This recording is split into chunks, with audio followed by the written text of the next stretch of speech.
This week on the Wheelhouse. A federal focus on fossil fuels, sunsetting federal tax credits, what it all means for the green economy.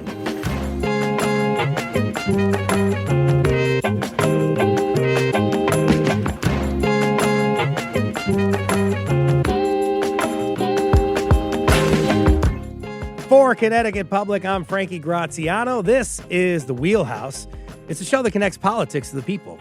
We got your weekly dose of politics in Connecticut and beyond right here. Federal tax credits incentivizing many forms of green energy expire at the end of the year. In Connecticut, state leaders have been forced to ration electric vehicle rebates in anticipation of a spike in purchases before the Trump administration sunsets federal tax credits that expire at the end of this month.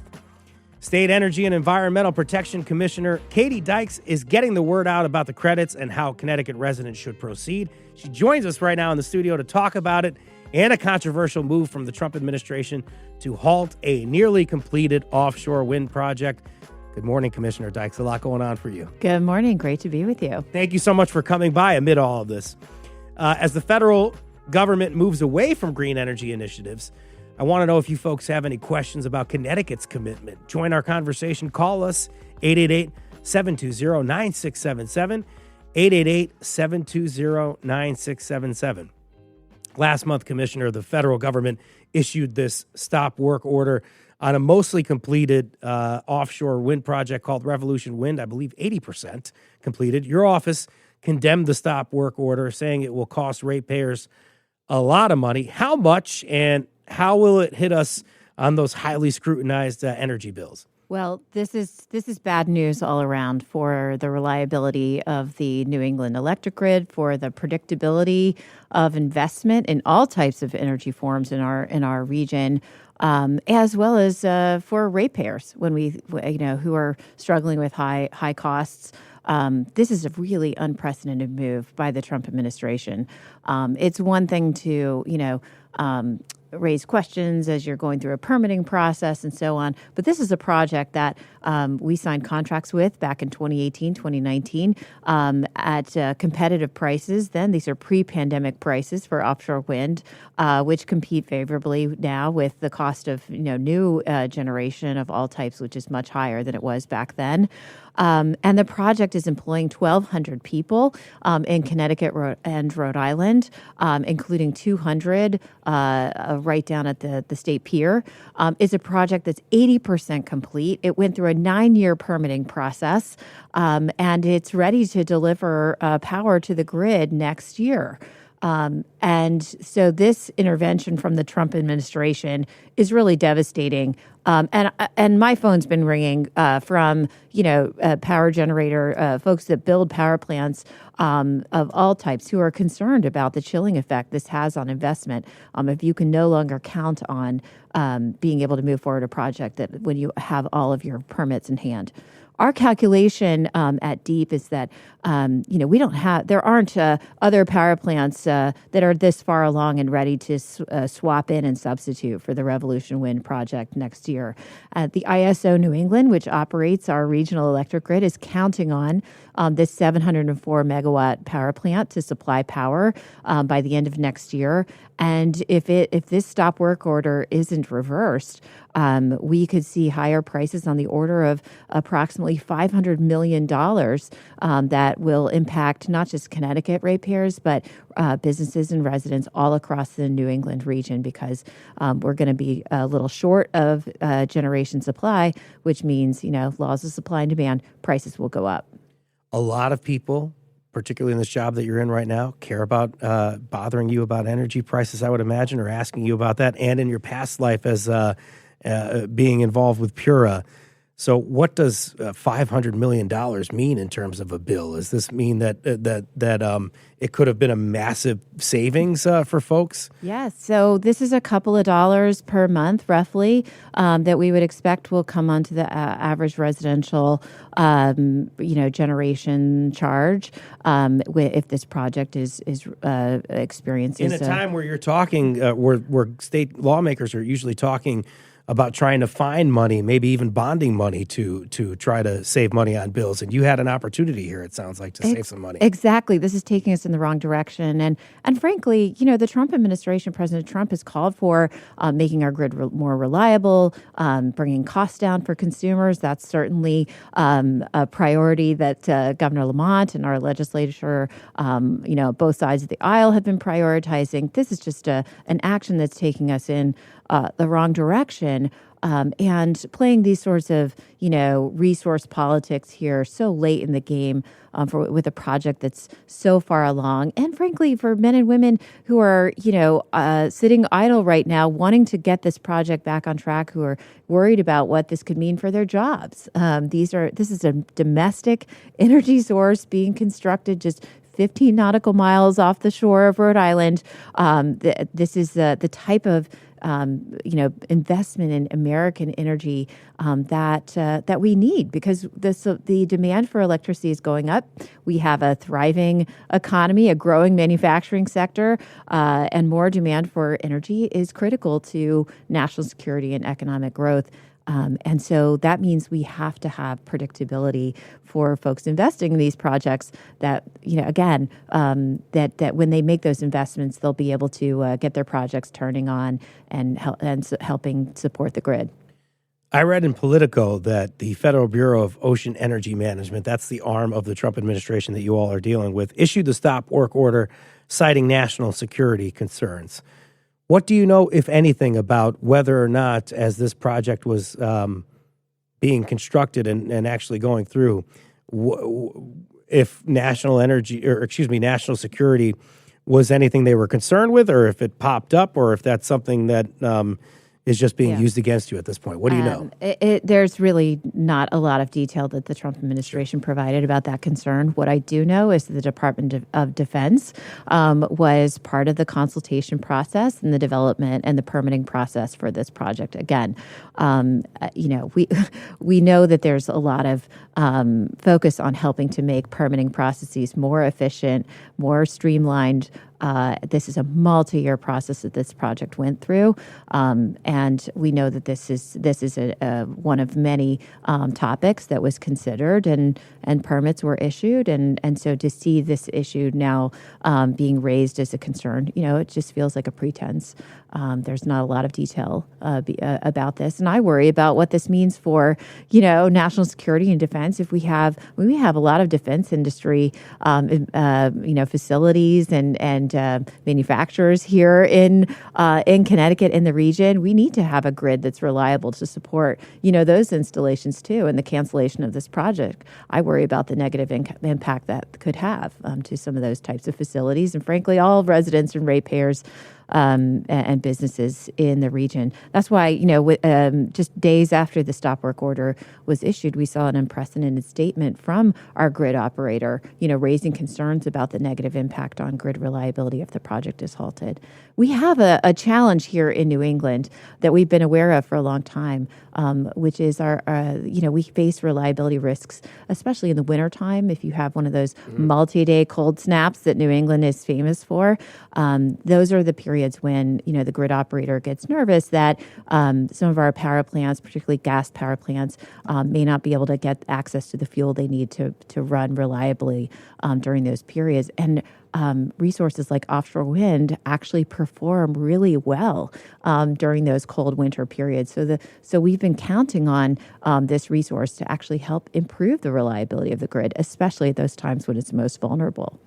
I just want to say that this issue may be litigated at some point, obviously, because Attorney General William Tong and his group has sued the Trump administration. Tong is saying that Trump's administration's actions were blatantly illegal, was the quote that he used.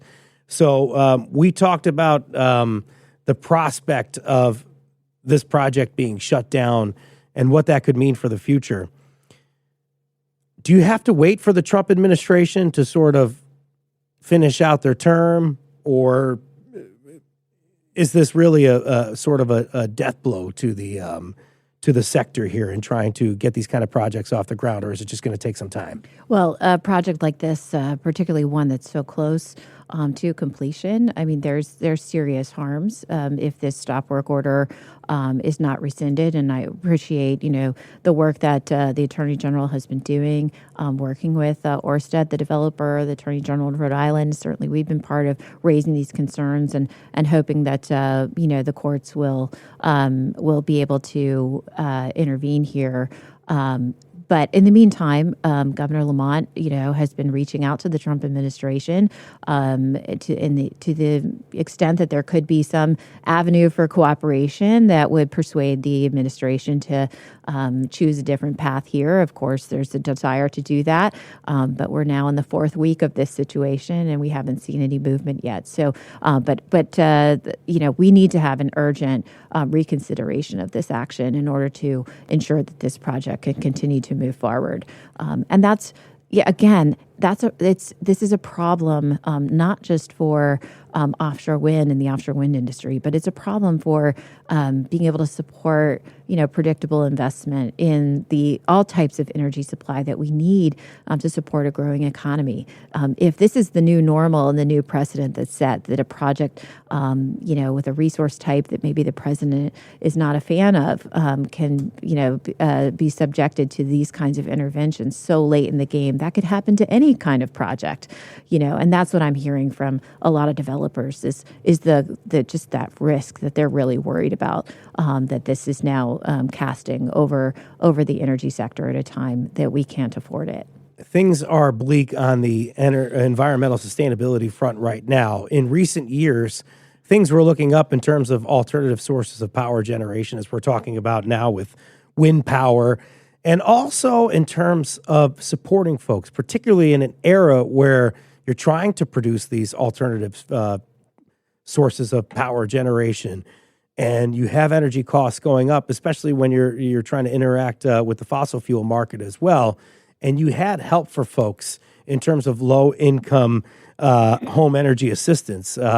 And the state has a program as well. But the federal program, where does funding stand there? It was particularly helpful during COVID and people needing help with money in a very tough economic situation. Sure. Yeah. So again, we've seen a lot of concerning steps coming out of Congress and the Trump administration in the last few months, not just as far as setbacks for the green economy, but just setbacks for an affordable economy in general. The Inflation Reduction Act, which is a really important piece of federal legislation, advanced 2 years ago that provided supports in a range of different ways to help ordinary residents and businesses being able to take advantage of federal grants and tax credits and other benefits to help lower their energy bills. That's really what was behind this program, to help people better afford things like putting in more insulation, weatherizing their homes,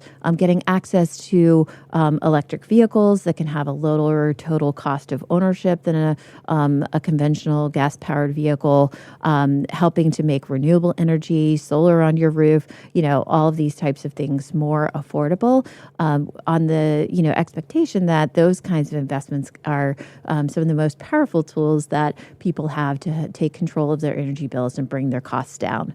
And unfortunately, we've seen a lot of moves to try to cancel federal grants that we had been awarded here in Connecticut. The Solar for All program is one that's been reported on recently, $62.5 million that we were, we're working to deploy to put solar, help folks to be able to access solar to reduce their bills.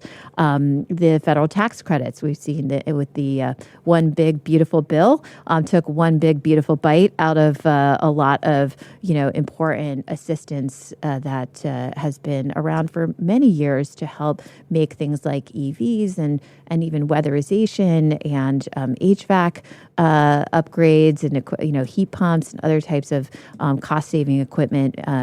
Really looking to rescind some of the federal support and tax credits for those programs. So we have federal tax credits for EVs, which have been about $7,500, are going to be expiring at the end of this month, September 30th. And then a range of other federal tax credits for building upgrades, HVAC, insulation, et cetera, will be expiring at the end of this year. So it's I'm going to sound a little like a car salesman here, but it's never been a better time to get into a new car. To consider an electric vehicle if you've been thinking about it. You've got about 2 weeks to get down to a dealership. You don't have to. You have to have a contract executed, right, for the purchase of the vehicle by September 30th. And so taking action now, if you thought about it, now's the time to do it. At the same time, another message that I really want people to hear is that we do have a lot of really popular and impactful state programs that support these types of investments, not at the same level of generosity that Uncle Sam has been able to provide, but these are still very popular and important programs. We have the cheaper rebate that's funded at the state level to provide for some incentives for both new and used electric vehicles. That program continues to be really popular and will continue beyond the federal tax credits. And then we have our energy efficiency programs here in the state, too. And those are an important complement to some of the tax credits on home energy upgrades. Let me jump in now just to invite folks, because we only got a couple of minutes left, to call us, 888-720-9677, if you want to talk to Katie Dykes, the commissioner of the Connecticut Department of, I can't speak today, Energy and Environmental Protection here in Connecticut, 888-720-9677, 888-720-9677. So we have the programs, but I also want to direct folks, before we talk a little bit more about the programs, to the website, the CT Deep website, because there is a handy little chart there that helps people understand what's available to them and when the credits are expiring. Yes, please go and check that out. And another website that I encourage people to take a look at is energizect.com. This is the one-stop shop location where you can sign up for all of the different energy efficiency services that are available to you. And right now, if you're thinking about making upgrades to your home, it's the fall. This is the time people start to think about winter coming and ways to reduce their energy bills, make their home more comfortable. Now's a great time to get a home energy audit. And for a limited time, you can get that home energy audit with $0. There's no copay. That's an offering that we're doing for a limited time. And that will get you roughly $1,000 worth of services, including air sealing, caulking, plus an assessment of your home and customized recommendations for the types of investments that would make the most sense and give you the biggest bang for the buck in your home. And that will also give you a great sense of what federal tax credits and state incentives and low interest or no interest financing you could be eligible for to help bring those projects to life. And again, this is the most impactful thing you can do to bring down your energy costs. If I want to buy heat pumps or get someone to the house to tell me how I can make it greener and meaner after December, what's going to happen? What do I do? Right. So that's the first stop is Energize CT. Get that home energy audit. You'll have a Connecticut professional come out and assess your home. They'll make some of those upgrades right on the spot, and then help you understand what's the best thing for you to do next. And that will include state incentives that will continue beyond the end of the year when those federal tax credits will be expiring. So that's where I got to get to, and we'll finish up here. But obviously, when you lose federal investment, that means that you're going to hopefully rely on some state incentives and some state investment as well. So what are you going to need here, especially if you're talking about, I'm sure you're concerned about the federal tax credits. There's the Solar for All program that's potentially going away. So what's the ask of state lawmakers? How can they step in here to help? Well, continuing to protect and preserve the programs that we have in place at the state level has never been more important because folks are going to be increasingly depending on those programs going forward. Look, certainly without the federal tax credits have made some of the incentives more generous, but that doesn't mean that they're not cost effective and they don't continue. They're going to continue to be, cost-effective investments for folks to make going forward, especially if we see interruptions in our projects like the Revolution Wind project. That's going to put a lot of pressure on electric bills going forward if we aren't able to build the forms of energy supply that we need to meet our needs. So we're going to want to double down on ways to support residents and businesses to help reduce their energy use. The cost of energy efficiency is roughly half the cost of investing in new forms of generation supply, and all ratepayers benefit when we invest in energy efficiency, because you reducing your energy use in your home, Frankie, means that the rest of us, don't have to pay the cost of that next megawatt of power generation, being added to the grid. So there's benefits for all of us in continuing to make these investments. I'm going to squeeze in one question here because it comes in from our friend James from Cromwell here, and I think it's something you could speak to because I want to make sure we get to ask you a question before you take off, and I appreciate you doing this. Another big concern that people have is that you're not going to have the same kind of support from FEMA potentially in the future or something like that, or I don't know, any kind of support from the federal government, because Connecticut tends to vote a certain way, so there's concern that the Trump administration may not support Connecticut. So is flooding mitigation and prevention something that you'll be focusing on here, or does that kind of amp up the pressure? Yes. We're seeing, of course, the Trump administration has taken some unprecedented moves with respect to cutbacks at FEMA, which is really concerning, not just for blue states, but for red states. I mean, we've seen disaster assistance and a very popular program called the Building Resilience and Investment in Communities program also be pulled back.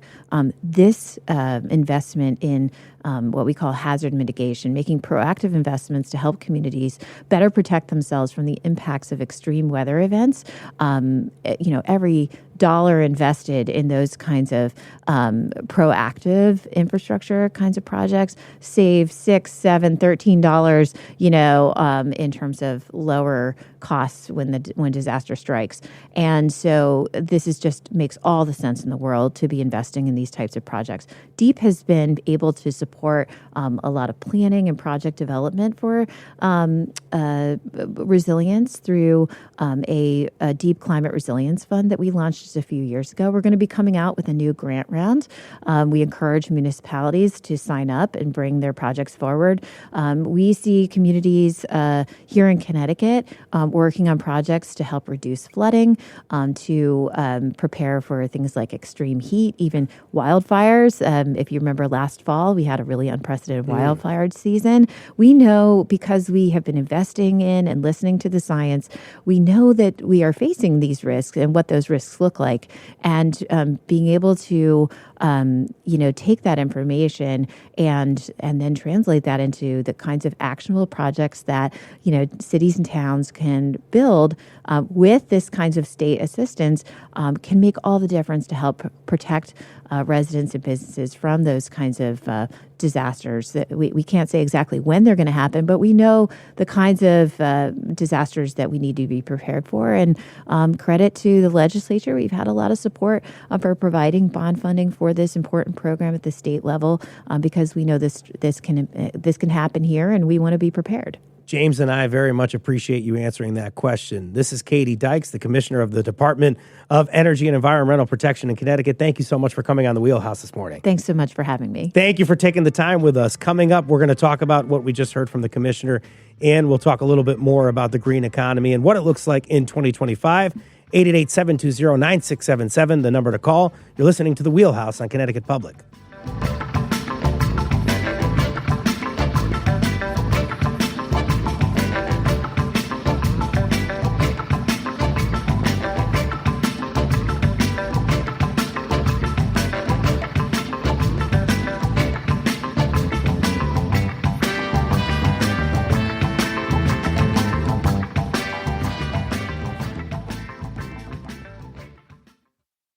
This is the Wheelhouse from Connecticut Public Radio. I'm Frankie Graziano.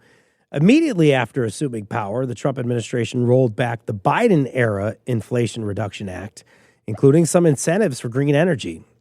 In an executive order, Trump said the Biden era policy limited the generation of reliable and affordable electricity, reduced job creation, and inflicted high energy costs upon our citizens. That's what Trump said. Joining me now to talk about the state of federal incentives and what we just heard from DEEP Commissioner Katie Dykes is one of my colleagues. Anya Pinello is a Report for America Corps member covering environmental issues and climate change. Anya, thanks so much for coming on here today. Oh, thanks for having me. Thank you so much. Also joining us is Chris Hardo. Chris, he's the manager of sustainability advocacy for the consumer-oriented research nonprofit Consumer Reports. Thank you so much for logging on with us, Chris. Thanks for having me. We hope folks will join the conversation today. Give us a call, 888-720-9677, 888-720-9677. Anya, you go first. What did you hear from Commissioner Dykes in response to the federal government's halting of that Revolution Wind project? I mean, much of what I've heard before, which is, this is bad news all around, not just for Connecticut and Rhode Island, but all of New England. She's called this devastating. This was about resource politics, and that this is a really unprecedented move by the Trump administration.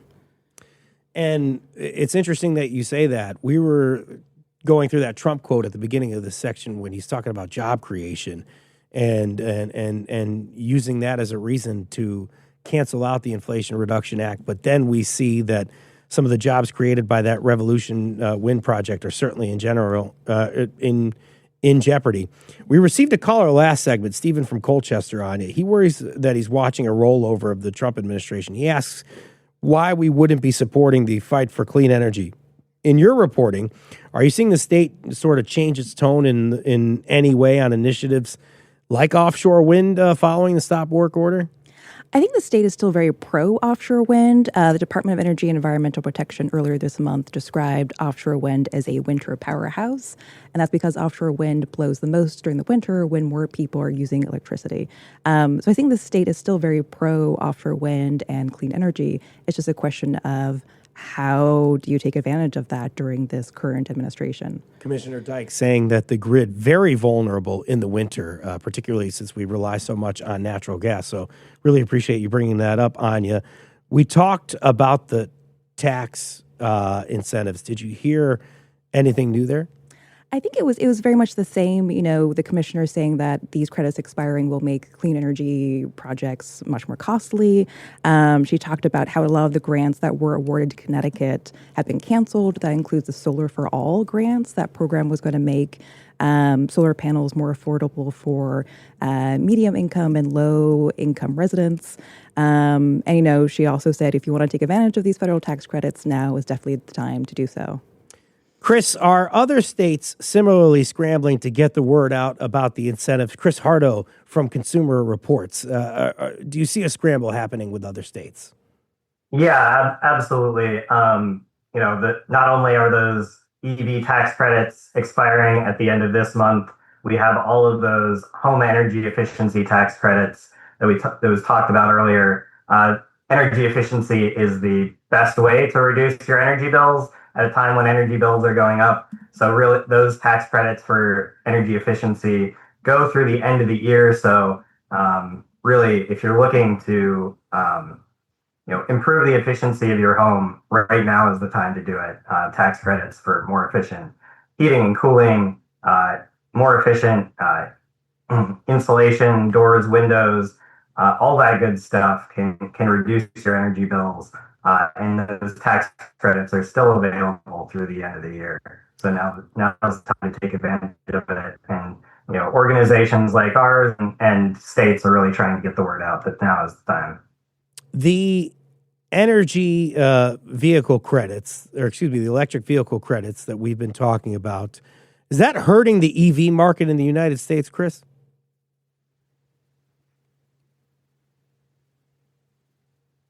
Chris, can you hear me? Yeah. Well, right now it's really supercharging the EV market.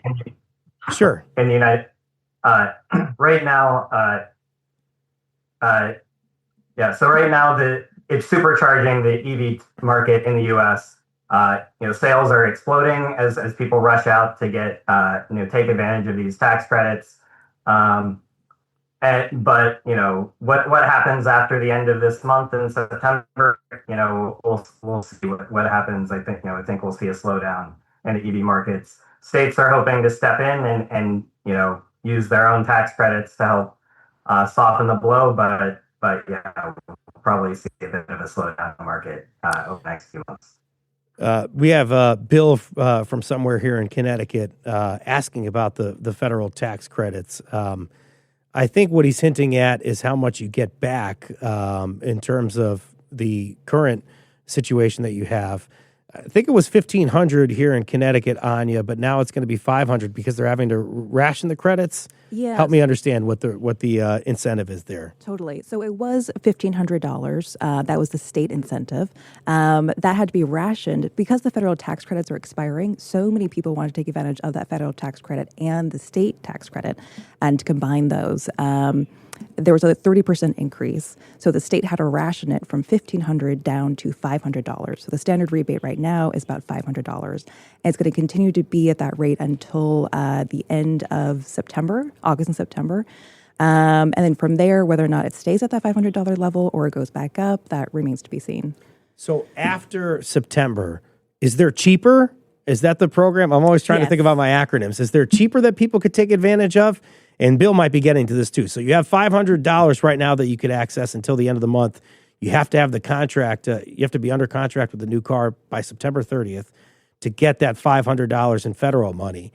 And then after that, there's no more federal money, but at least there might be cheaper. Yes, so cheaper is that $500 rebate, and you can take advantage of that now. You can take advantage of that after September. Whether or not it'll be still $500 after September has not been officially announced. Okay. And we're waiting to get Chris back on the phone. And when we do, I'll ask him about the EV market outside of the United States. But something I want to follow up with you right now, we have the EV credits, and there's also other items in there, 2 deadlines too, September 1 and then incentives that expire in December. Can you help our help our listeners kind of understand what's available to them? Yeah, so it's a little confusing, but there's basically only like 2 dates you need to keep in mind. So September 30th, that is when the tax credits for EVs and plug-in hybrids expires. That's the only thing that is ending at the end of September. So that's up to $7,500 for a new EV or hybrid and up to $4,000 for a used EV or hybrid. Again, that's the only thing that is expiring at the end of this month. Everything else, heat pumps, rooftop solar panels, home weatherization projects, all of those are expiring at the end of this year, December 31st. And it's important to know that that's not just a purchase by date, that is a purchase and install by date. So if you're doing the rooftop solar panels, you need to buy them and have them ready to be installed, ready to be connected to the grid by December 31st. Thank you so much for that. The EV market, I wanted to get back into a little bit, Chris. So inside of the United States, it sounds like it's being supercharged by these rebates. What's happening outside of the United States? Are people still producing electric cars and doing it at a pretty decent clip? Yeah, absolutely. EVs are expected to make up about 25% of all vehicle sales out in globally this year. Growing rapidly at 25, 30, 40% per year. So EVs are taking off worldwide as the technology keeps getting better and better and cheaper. Just lastly here, before we finish here, this is the last question I'll ask you guys. In Connecticut, after Donald Trump was elected president in 2024, Governor Ned Lamont reacted by putting the state's future plans for zero carbon emission-only new vehicle sales by 2035 on hold. Are other states doing this, Chris? Are states still trying to adopt California vehicle emission standards? Yeah, so the California vehicle emission standards were blocked by the current administration, so those are no longer enforceable.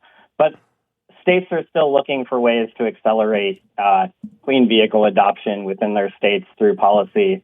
And we expect to see, continued growth in cleaner, more efficient vehicle sales in the U.S. over the next few years. So appreciative to have you on, Chris, from Consumer Reports. It's done a great job, a fabulous job paying attention to the credits and the ability to try to strive for some kind of energy efficiency here in the future in the United States. I appreciate you coming on, Chris. Yeah, thanks for having me. Anya, very, very much a pleasure to have you debut on the Wheelhouse, and thank you for helping me put this together in this conversation. I appreciate it very much. Oh, thank you so much. Anytime. Pay attention to Anya's work at ctpublic.org, especially in these times where we're talking about increased attention to climate change. After the break, we pivot from environmental issues to access to public records. Freedom of information requests. We'll talk about that next with a couple of great journalists. 50 years of FOI in Connecticut. After the break, you're in the Wheelhouse.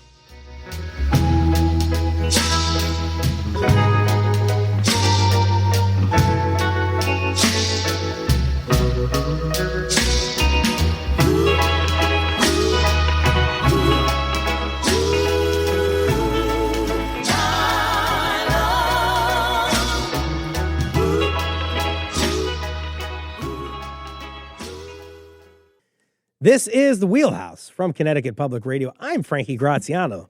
This year marks 50 years since the state of Connecticut's Connecticut Freedom of Information Law was enacted, guaranteeing access to public records. But some of our best reporters aren't exactly reveling in the sunshine on this 50th anniversary. They say regarding the release of certain records, a slow process is keeping the public in the dark. Jim Huddadine is Connecticut Public's investigative reporter. Good morning, and editor, actually. Good morning, Jim. Thank you for being here. Hey, good morning. Thank you so much for inviting us on. Of course.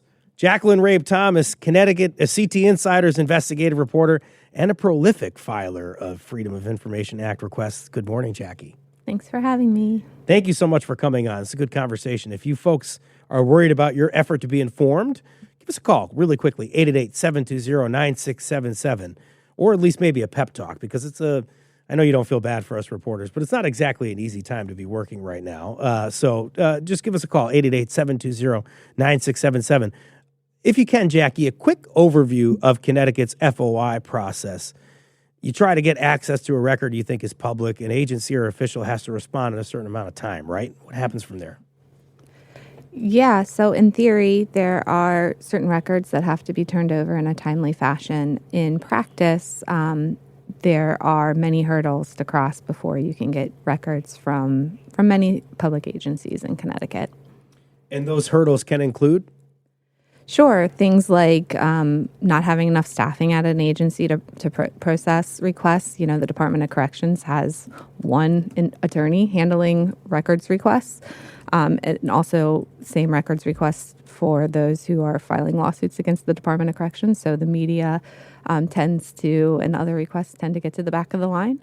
And, just sometimes there is maybe a resistance to provide records that might make the agency not look so great. So we see proposals every now and then, Jim, in the state legislature. Reporters say impact the public's right to access public records. One example from this year that you spotlighted was a bill to keep secret pending complaints against police officers. It didn't pass. And while proposals to keep some information private don't always pass, some changes have gone through in recent years. Which ones? Yeah, so the way to think about this is I had the good fortune of hearing a talk many years ago as a fresher-faced reporter from a guy named Pete Weitzel, who was at the Miami Herald. And he was one of the kind of forefathers of our sunshine laws around the country. And what he said to all of us in the room was, these open government laws are a constant tug of war. So it's not a one and done thing where you have the laws on the books and then everyone can get the records they need to do their job. You always have to be pushing to make sure that agencies are following the law. And at the same time, there are efforts every year in the legislature to kind of erode what we have in place now. Yeah, because reporters don't make the laws. Reporters don't make the laws. We do. This is one thing that we do advocate for is the freedom of the press and the First Amendment. But, in Connecticut in the last few years in particular, there haven't been any huge overarching changes, but there have been all kinds of proposals around, making people's public employees' addresses secret, trying to kind of make some of the research that happens at UConn protected from disclosure for certain reasons. A lot of that stuff has not gained traction. Last year, one bill that did make it almost across the finish line would have made it so that if someone files a complaint against a police officer or a corrections official, the agency investigating that complaint can keep it secret until the point at which they, in their judgment, determine it's been fully adjudicated. The idea was to kind of protect the reputations of those who haven't done anything wrong, But the Freedom of Information Commission here in Connecticut, really had concern about that measure because they argue it really could have opened up this giant loophole you could drive a truck through where people could hold on to those records and say, indefinitely, well, we're still looking into it or something along those lines. So it really would have made it difficult not only to judge what happened in that particular incident, but how, the efficacy of the agency that is charged with accountability for that system. That didn't pass, but that didn't pass, right? It did not. No, it made it through the Senate, but didn't get a final vote. But still, one thing that's kind of a hurdle in your way for both of you is that now there's some kind of situation where if you file a request with an agency, you kind of have to stick with that agency, right? You can't necessarily bump around if you see that the other agency, let's say we just had Deep in here. Let's say maybe Deep has the records, but you FOIA'd a different department. You can't necessarily then go back to Deep and ask for the records, right? Yeah, Jackie really brought this to light, I think. Yeah. Yeah, so Hearst, Connecticut, we filed a complaint against the Office of Policy and Management, the governor's budget and policy office, asking for some records related to how folks were being treated by prosecutors in the judicial branch in the system on a bunch of data that they were receiving. And they fought the release of that information. The FOIC ruled in Hearst's favor, but the legislature tucked in a 500-page budget, or I forget how many pages the budget was that year, but this omnibus budget bill that you have to go to the original agency for the records. You can't go to, if someone sends information to Deep, you have to go to the sending agency to get the records. They're not all winners in reporting, right? You're not always going to inspire people to put HEPA filters in school like you guys have here at TAP when you worked with us, Jackie, or some of the other great things that you've done here in the state. Sometimes they may, it looks like, pass a law that goes the other way. There's an FOI commission that's supposed to help out reporters, or at least mediate requests that drag on. Reporters can get a hearing, but first of all, does that always happen? And then what's kind of the status of the FOI commission in Connecticut now? There is a logjam. It takes a very long time to get a hearing and to get a decision in your favor if they rule in your favor. And some public agencies, I feel like, know it. So, I have a complaint going back 6 months that I'm still waiting for a hearing on. I could go on and on about how many months I've been waiting for different hearings before the FOIC. How long would you normally supposed to get that hearing in? Can you just help me out with that process? So, is there a time frame that you're supposed to get the hearing? Or when you file a request, you're supposed to get it by a certain time? Is there some kind of 30-day window? So there is a state law that says complaints have to be decided and a decision has to be made within 1 year. Okay. And so, there was some controversy when that was passed several years ago because there was concern that cases would just go away because, they hit the 1 year mark. What has happened, however, is that cases are getting close to the 1 year mark. And so those sort of get to the top of the deck. If you look at the FOIC commission meeting for next week, several of the cases that are pending to be heard next week are approaching that 1 year deadline and are about to get decisions. And so what does that mean? That means that people had to wait almost 1 year to get a decision that they were in the right, that a meeting was closed when it shouldn't have been, that a public agency withheld records that shouldn't have been, and that is the state of our FOI. But the point is that you need to get those stories out quick so that the public can hear about it, and you may have to wait a year if somebody says no dice on a records request? That is accurate, yes. Some things speed up requests. If there's an indictment, some agencies will want to get all the records out the door as quickly as possible. So, to point to their being innocent or, media crisis 101 is to sort of take all questions until there's no questions left. And so, just a flood of records starts to come out the door on that. Or if it's a priority legislation of the administration or legislators, records surrounding that will start to come out a little bit faster. But oftentimes, investigative reporters like us, it's not stuff that people are wanting to get out the door quickly. So there is some resistance. I will say that I think the folks who handle these FOI requests, they're doing the best they can. And, it's often what I found when I'm sort of trying to negotiate the release of records to avoid this 1 year wait or nearly 1 year wait is that they're just, understaffed. FOI offices are understaffed in our state. Jim, you haven't experienced similar issues with state agencies, FOI commissions, trying to get hearings, trying to get documents? What kind of experiences are you going through? I'm triggered by a lot of this. A lot of it resonates with me. I think, what Jackie pointed out is definitely something that we have come to experience too, which is that a lot of, I don't know if a lot is the right term, but many agencies, I think, have learned that they really don't need to take these requests seriously until the point at which they are dragged into a hearing before the Freedom of Information Commission, which acts as this kind of referee here in Connecticut. It's something very special that we have. Not a lot of states have the commission, so it's great that it's here. At the same time, it is kind of one of the only points of real pressure for agencies to release records if they are stringing you along, not giving you what you need. And so the delay itself becomes a tool to kind of blunt any accountability that an agency might face if those records were to come out. I think some have learned that the delay can be a tactic that can prevent the public from learning about the thing it is you're trying to bring to light. And that really reduces the ability of citizens to make informed decisions about who's in charge, how government functions. So it really kind of subverts the whole point of what we're trying to do. Like voting, folks, or like if you should probably go to that council meeting this week because there's going to be a big vote or something like that. This is the kind of stuff that reporters have to do. And not that I'm trumpeting and beating the drum for reporters here, but if you want to feel informed, if you don't want to see an issue happen and then react to it afterwards and say, hey, maybe I should have participated in that, that's the job of these reporters to kind of keep you informed. 50 years into this law here, Jackie, as I mentioned before, you're a prolific FOIA filer, and I say that because I admire you for it. Is state getting better or worse at this? And in what ways is it impacting your work? I would say that there are a lot of really great actors in this state who really, have the spirit of open records and want to get information out the door. I got a record response back last week that was like 2 minutes to get back records. And I was like, good for this agency. This is amazing, right? And I can't tell you how often that happens, that people are acting in good faith.